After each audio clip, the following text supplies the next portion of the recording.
Madhava Kunja Bihari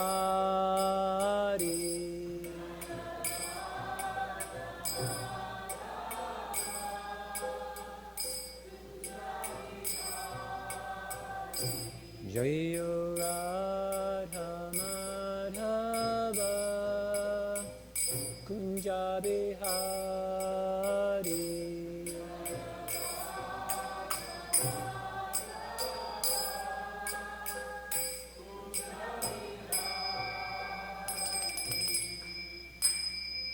Jan Vishnupad Paramahamsa Pravajacharya Astotar Satashushimad His Divine Grace A.C. Bhaktivedanta Swami Prabhupada Ki Jai. Jan Vishnupad Paramahamsa Pravajacharya Astotar Satashushimad Sringa Srila Bhaktisiddhanta Saraswati Goswami Maharaj Ki Jai. Ananti Koti Vaishnavinda Ki Jai.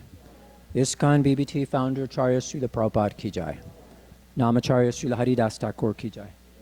Premsikaho Shri Krishna Chaitanya Prabhu Nityananda Shri Advaita Gadadhara Srivasadi Gaur Bhaktavinda Ki Jai. Shri Shri Radha Krishna Gopi Gopinath Shyamakund Radhakund Giri Govardhan Ki Jai. Vrindavan Dham Ki Jai. Mayapur Dham Ki Jai. Jamuna Maya Ki Jai. Tulsi Devi Ki Jai. Bhakti Devi Ki Jai. New Dwarka Dham Ki Jai. Their Divine Lordship Shri Shri Rukmini Dwarkadish Ki Jai. Their Divine Lordship Shri Shri Jagannath Baladev Srimati Subhadra Ki Jai.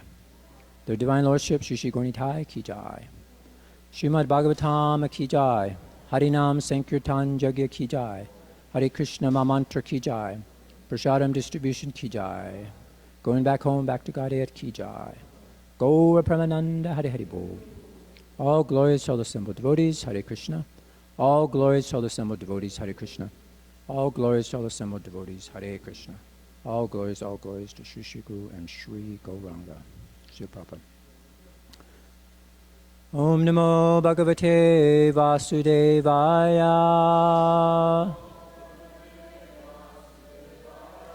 Om Namo Bhagavate Vasudevaya. Om Namo Bhagavate Vasudevaya.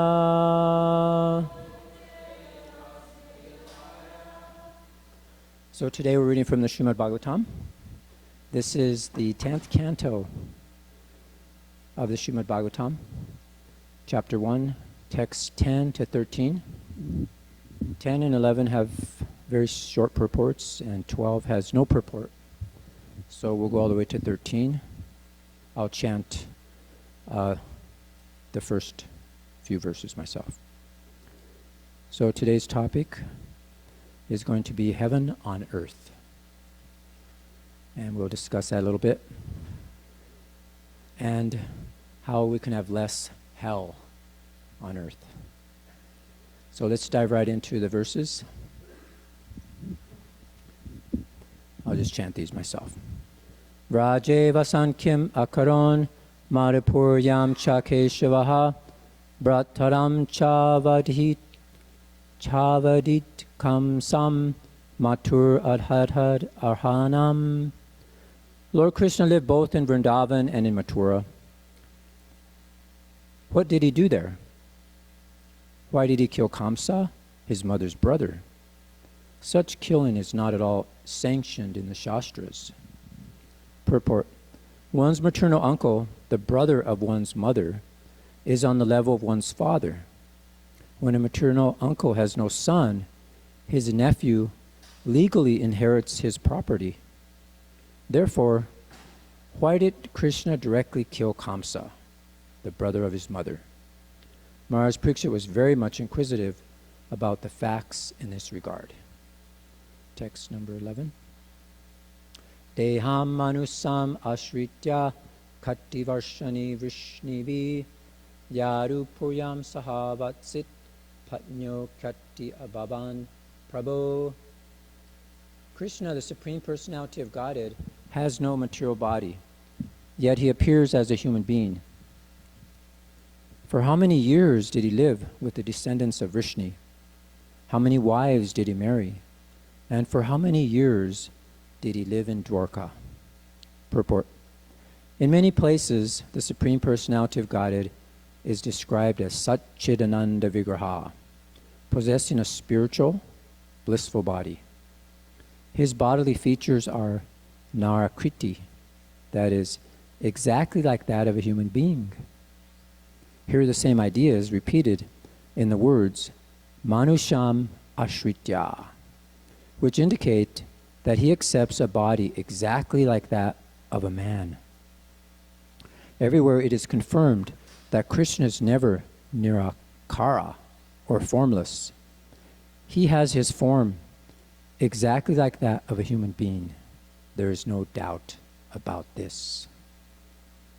So text number 12. Etad anyaccha sarvam me muni Krishna vichestitam vaktum arhasi sarvagnya Shraddhadanaya Vishtritam.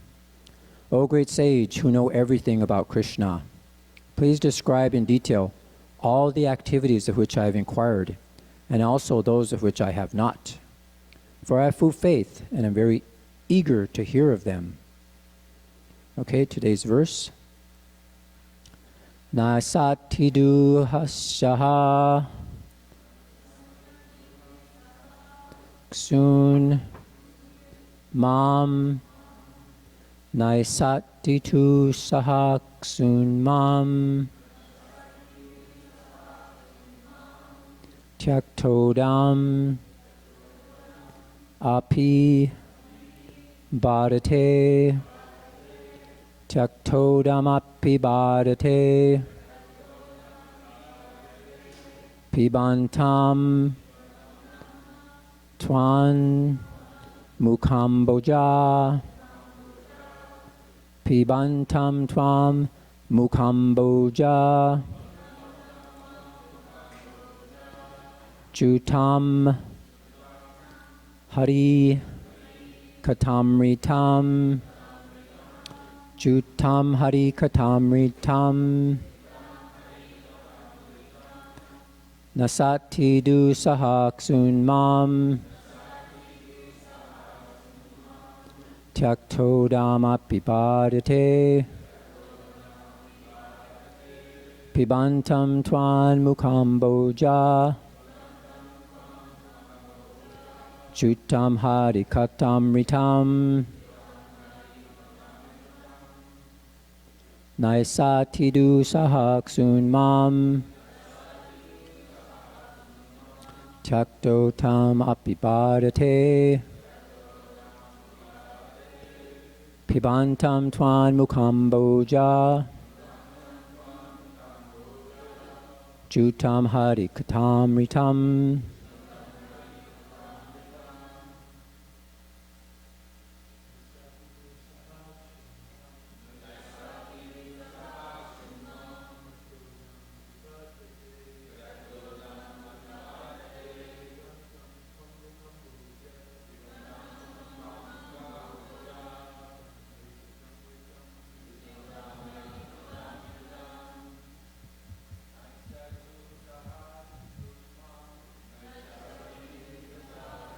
Mam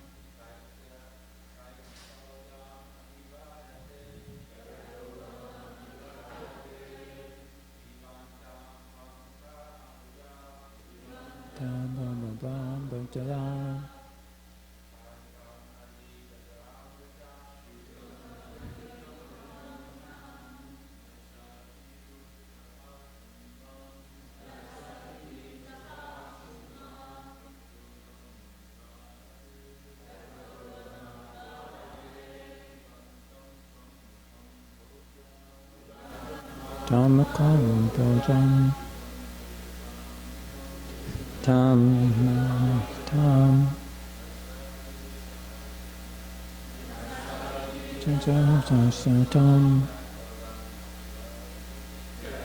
Tam Vibhadate Bantam Twam Ekamboja Chutam Hari Katam Ritam Nasati Du Sahak Sun Mam Takto dhamma pipadyate. Pibantam tvam mukam boja. Chutam harikatam ritam. Vaishnavis.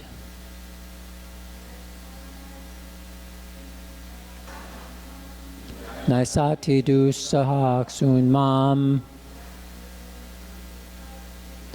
Taktotam bari abadate. Vantantam bambojam. Tamati tatam batam.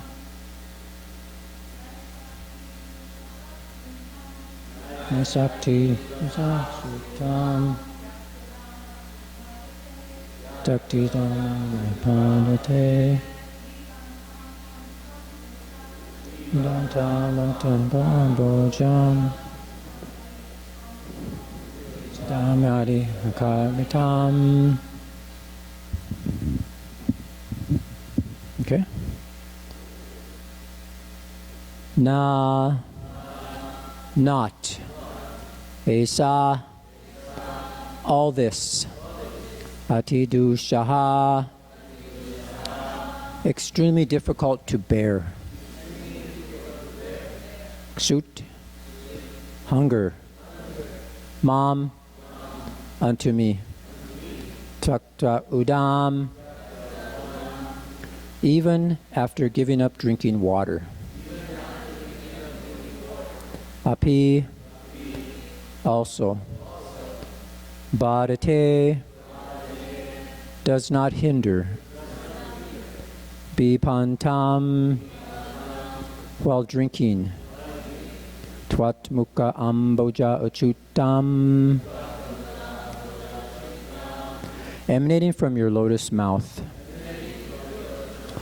Hari katamritam, the nectar of the topics concerning Krishna. Translation. Because of my vow on the verge of death, I have given up even drinking water. Yet because I am drinking the nectar of topics about Krishna, which is flowing from the lotus mouth of your lordship, my hunger and thirst, which are extremely difficult to bear, cannot hinder me. Please repeat. Because of my vow on the verge of death, I have given up even drinking water. Yet because I am drinking the nectar of topics about Krishna, which is flowing from the lotus mouth of your lordship,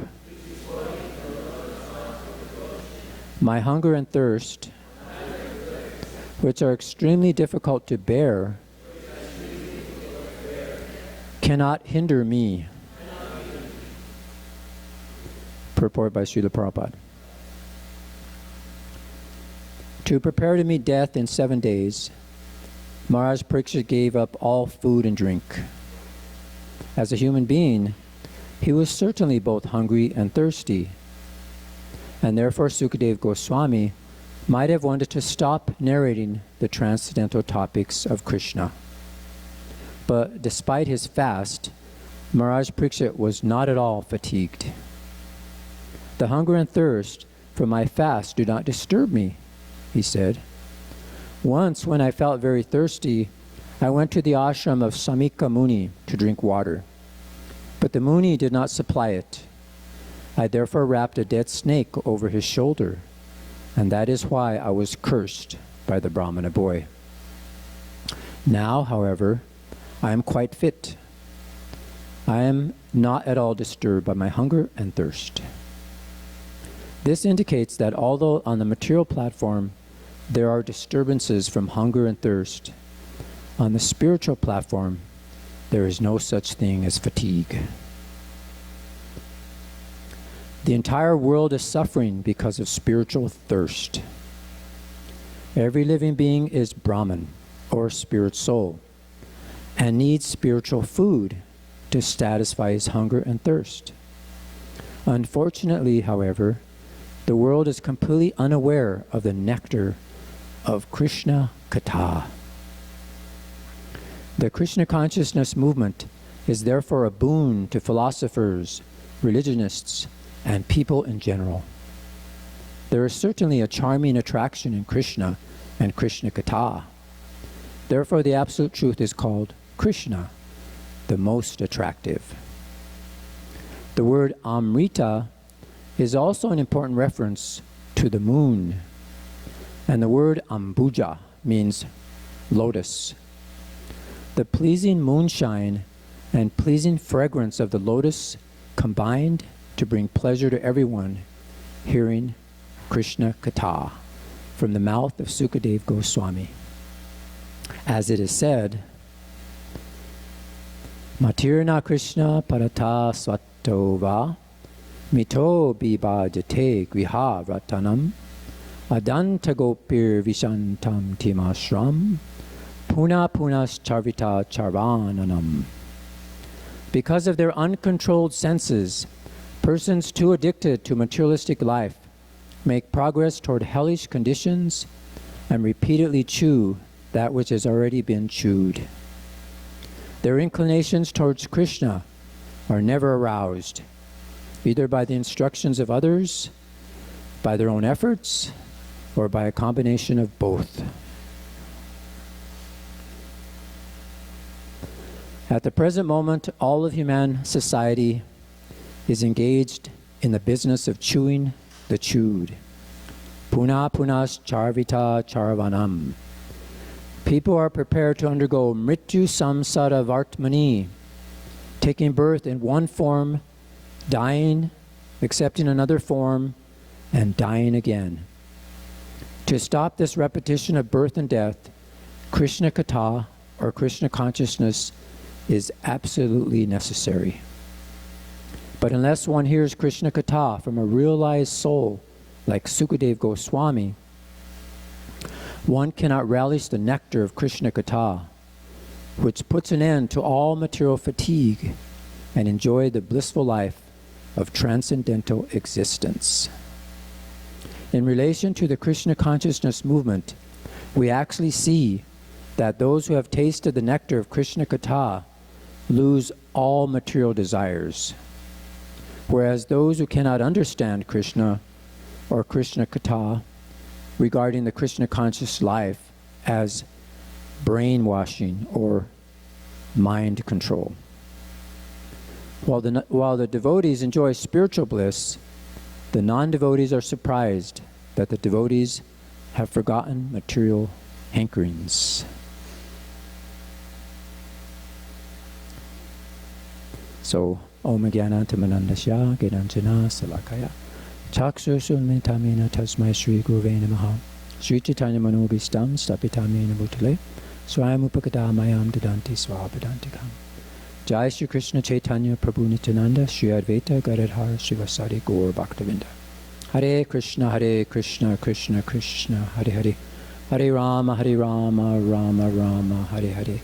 Vanchakopa tubhyascha kripasindhu vivcha patitadam pavanebhyo vaishnavebhyo namo namaha. Namo Vishnudev Krishna Vishnudev Bhutale Srimati Jai Patak Swami All right, so here we have it. Heaven on earth. They actually say that heaven on earth is a choice we must make. It's not a place that we must find. So every day we're making choices. So every day, every moment, we can choose either heaven or hell. It's based on your desires and your choice. It is said, I heard, that one of the sweet ways one can taste heaven on earth is marriage. It can either be heaven, or similarly, it can be hell on earth. That was a quote I heard from somebody. So heaven is not just some fantastic fantasy that we imagine that's not very clear to us. But actually it's a real thing. Even in places near us, there's places that are heavenly. Srila Prabhupada walked this area. He said, this is like heaven. And so many of you have probably been there. This is Lake Shrine. So these places do exist. And as we mentioned about marriage, we can see marriage like heaven. What better example than Kardava Muni and Devahuti, who they had a very heavenly relationship. In fact, they built their aerial mansion that they lived in to travel to the heavens. That was their honeymoon. All the heavenly planets throughout the universe. They experienced this heavenly happiness here in the material world. But also there is hell on earth. And this is also determined by our choice. We may be thinking, oh, we're here having a great time. We're taking pictures, our very nice postcard pictures we're mailing home of all the fun activities we're doing. But at the same time, how are we acting? What are our habits? This is what we're doing to our environment. This is how much we respect this so-called heaven. And this just shows here the habits that people have, the decisions they're making every day to create a hell on earth. And you can see there's beer bottles, beer cans, junk food, all kinds of crap that they're leaving here. Polluting their own environment, creating a hell on earth, which actually leads, as we can see here, graphic pictures of hell on earth. So this class is going to be pretty graphic when we really get to some the heavy-duty things. So if there's children watching, maybe you can turn them away later when they show. But anyway, these pictures that I'm going to show that are very graphic are from the Srimad Bhagavatam. So if you have read the Bhagavatam to your children, they've seen these pictures already. But Prabhupada said, and many devotees have said, that it's good to visit this 5th canto. But this is a picture of some war zone, but I'm not sure where it's from. If you look on the internet and you Google hell on earth, this is a picture that will come up. So this is one example. You can Google it and see if you've never seen hell on earth. So we think, oh, these hellish situations are just by these allegorical demons that we see or that people write and draw that create, a very difficult situation for us. But actually, we can be these demons. We're creating our own hell.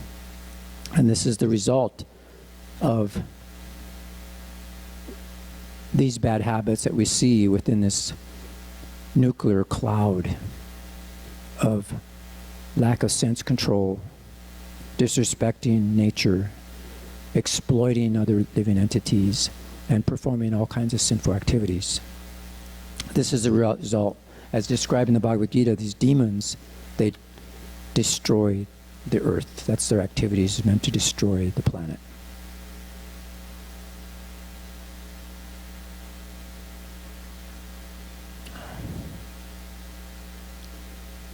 So here's an example of who else but Indra who is in control of heaven. But actually there's hell in heaven. And here's a demon who's actually attacking the god of heaven, Indra.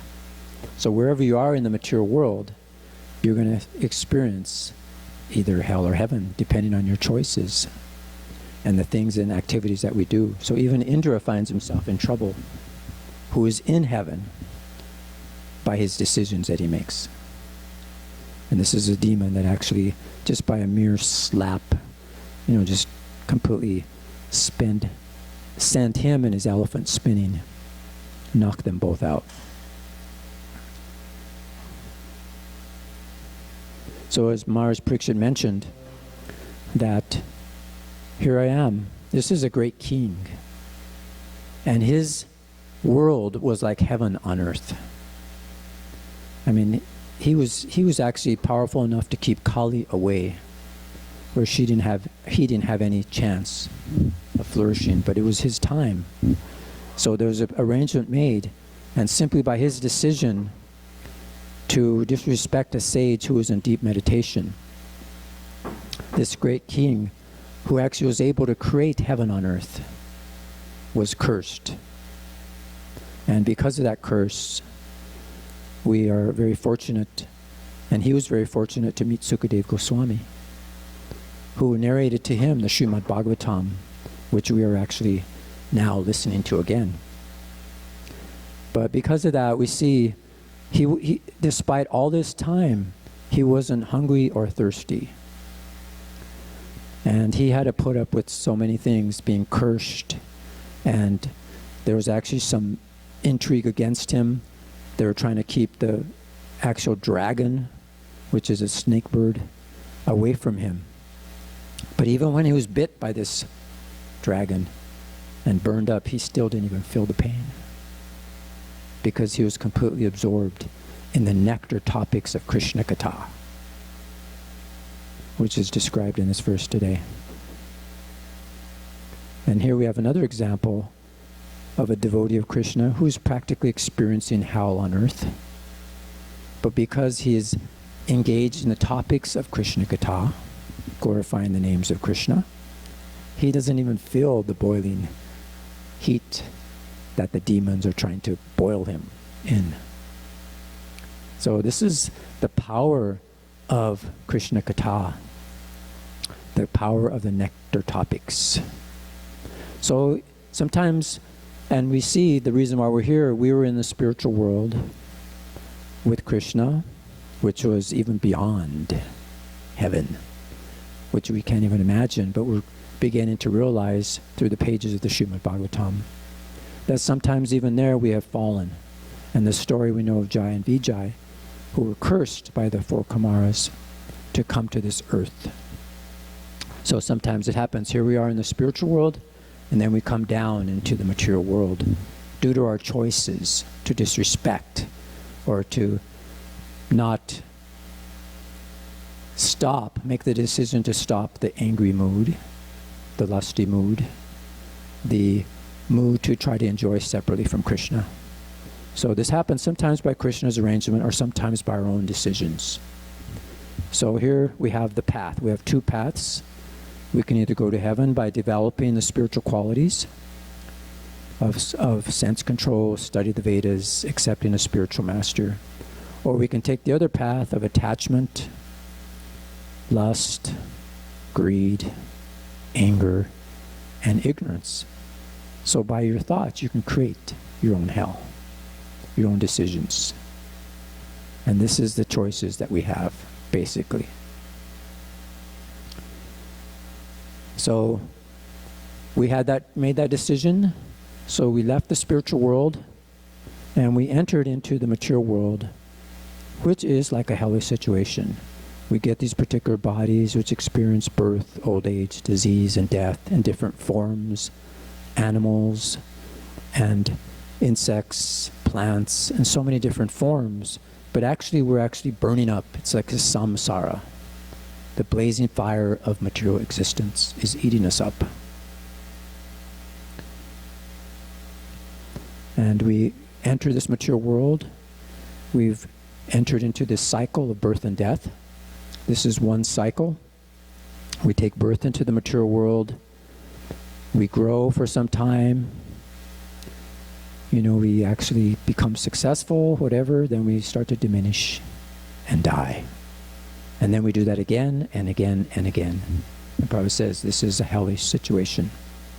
So during that time that we're here, we may use our free will, our decisions, to actually somehow or another try to contemplate and understand what is our position and try to experience the source of everything.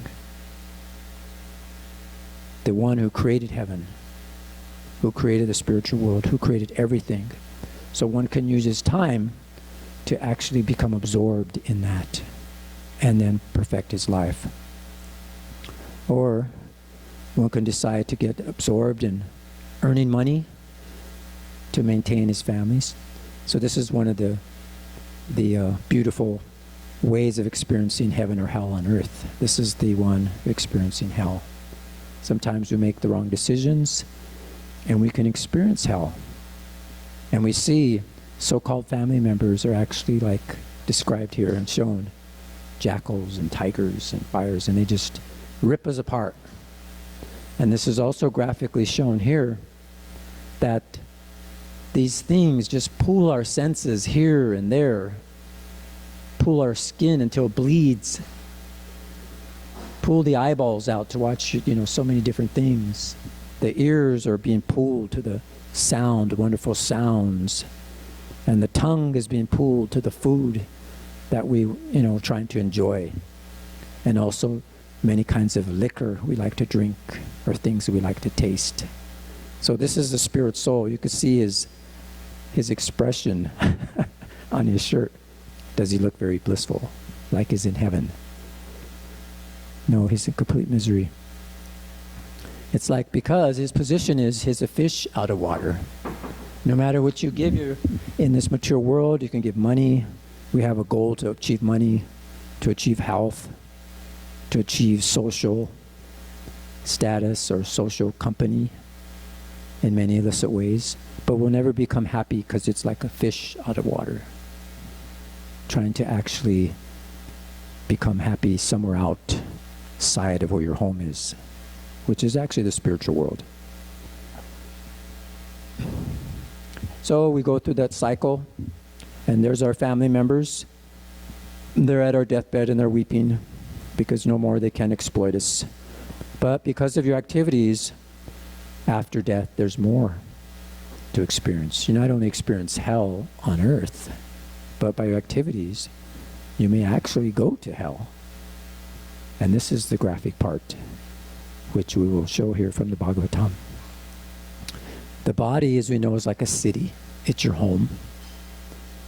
And then when the body can be attacked by so many enemies in the form of demons or whatever, or in the form of disease, and the life airs of the body become weakened, and then the protectors of the body, the different life airs and different things like that, are conquered, and then we're dragged out of this city.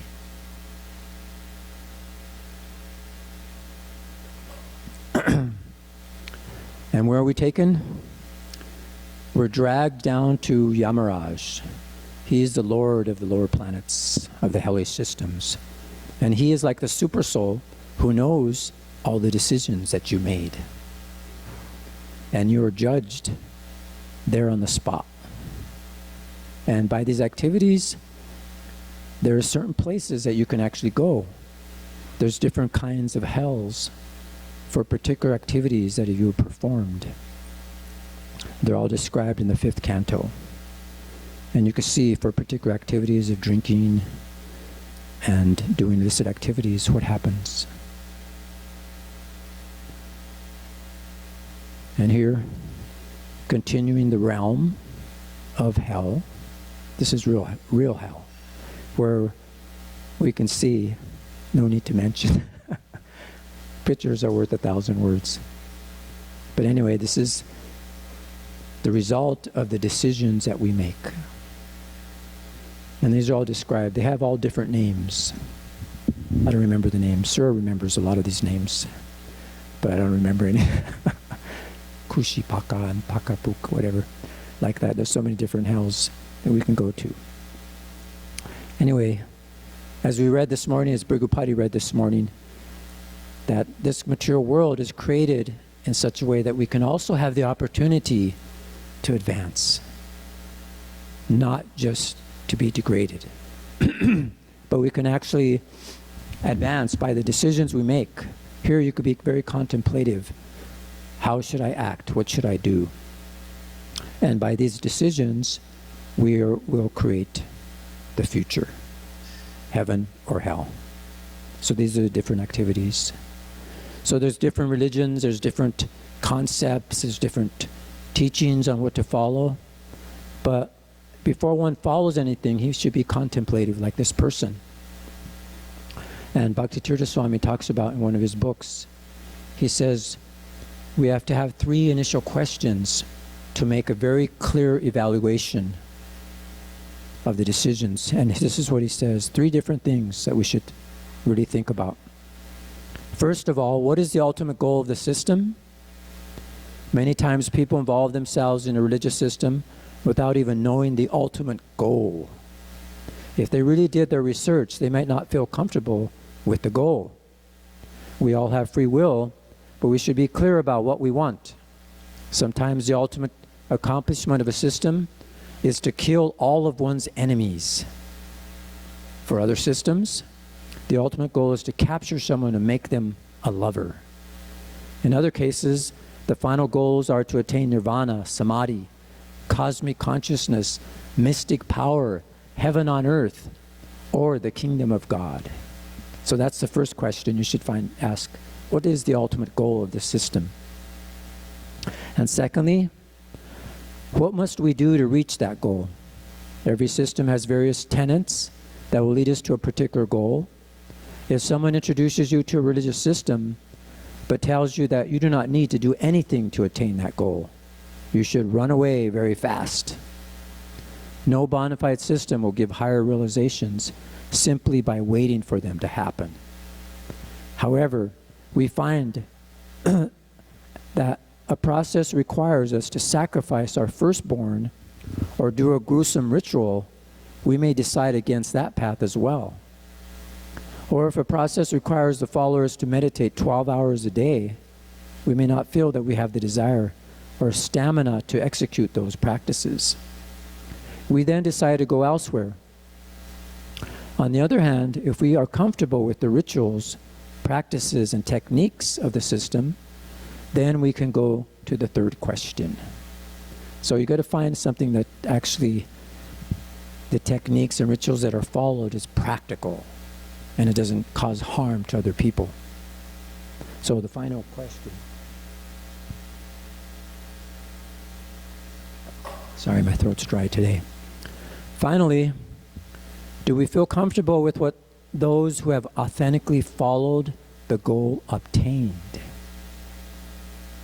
If we feel comfortable with the process and like the goal, then we want to know about the people who have succeeded on that specific path. We want to find out if we're comfortable with what they're experiencing, since we can or will become like them. If we feel comfortable after answering all these three questions, then we should use our free will to pursue that goal with great intensity and chastity. So that's an intense decision where you should make a goal where all other goals, every other activity is based on just fulfilling that one goal. Whether it's to make money, is that to help me become Krishna conscious? Whether it's to become healthy, does that help me become Krishna conscious? Whether it means social interactions, social interactions, and does that help me become closer to Krishna? So then all those should be sub-goals to help us achieve that ultimate goal, which we will attain with great intensity and chastity. So here we are in the spiritual world, the same Supreme Personality of Godhead that's worshipped in the highest realms of the spiritual world by his loving devotees, and who expands himself into Vaikuntha worlds in the heavenly planets. And he's also there worshipped by his loving servants and devotees. That same Lord, who is worshipped by all the demigods, all the different angels, of the material universes and the spiritual universes, that same Lord decides to actually take his appearance and birth in this material world. And even while he's taking birth, the same personalities, great demigods, sages, angels, they are still worshiping him, even while he's in the womb. So that Supreme Lord has actually appeared in this material world to display himself and to give us the nectar topics of his superhuman activities and his wonderful ways of how he kills these demons, these devils. And actually that demon is us. Those devils are us by our decisions. So he's making us decide on hearing about his transcendental topics, and simply by hearing about them, we will actually become transformed. And we're in this 10th canto now, where we're going to read about this Supreme Personality of Godhead, who is the creator, the controller of millions and millions of universes, and is such a mystic personality that he can manifest those in his mouth to his mother. This is the Supreme Personality of Godhead, who is the most attractive person and who has the most amazing activities that anybody would want to hear about. So here he comes and displays how he loves all his creatures, all his creation. He loves the animals. He loves nature. They're his devotees. They're his parts and parcels. And we should love and respect them. They're his creation. And he's showing by his example. He's showing how to have social relationships, how to love, loving affairs with his friends and family. And he's given by his personal example, showing us how to live, showing us even how to play, how to be happy. He comes to display happiness and playfulness, and how we can get that back. And it's like a moon, that the moon is so sweet, and you can have these very sweet lotus-like relationships with Krishna, which are very fun and which are very nectarian. Krishna displayed this on this planet. Not only superhuman powers, but superhuman ways of associating and having loving relationships with each other.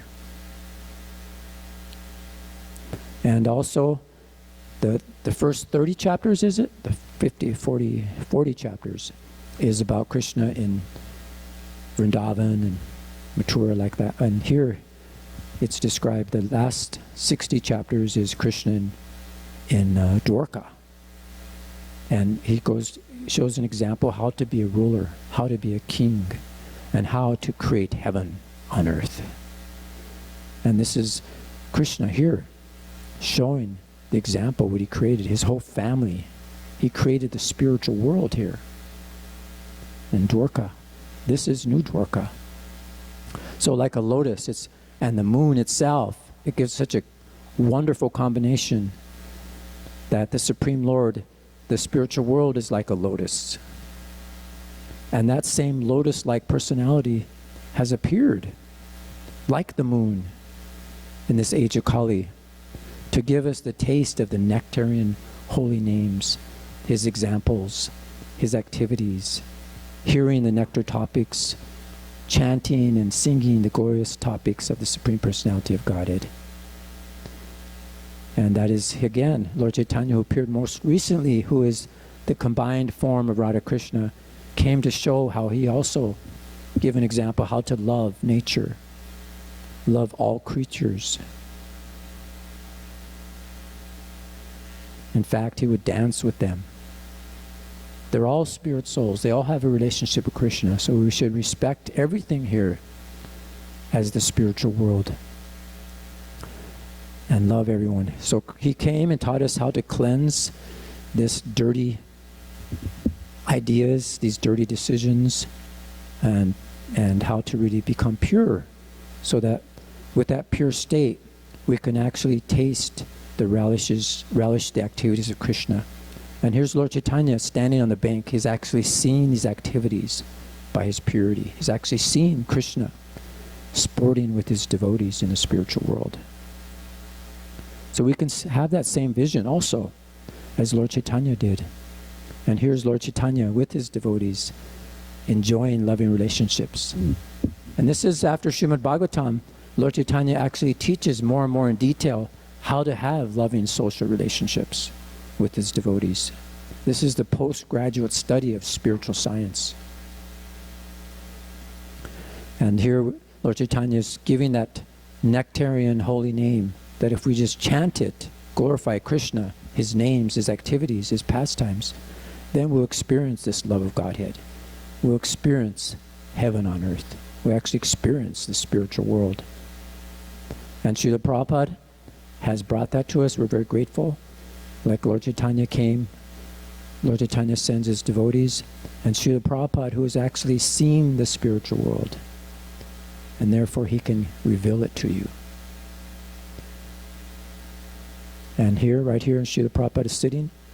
He's actually given us this knowledge of the spiritual world, the topics of Krishna, and many people have heard and taken advantage.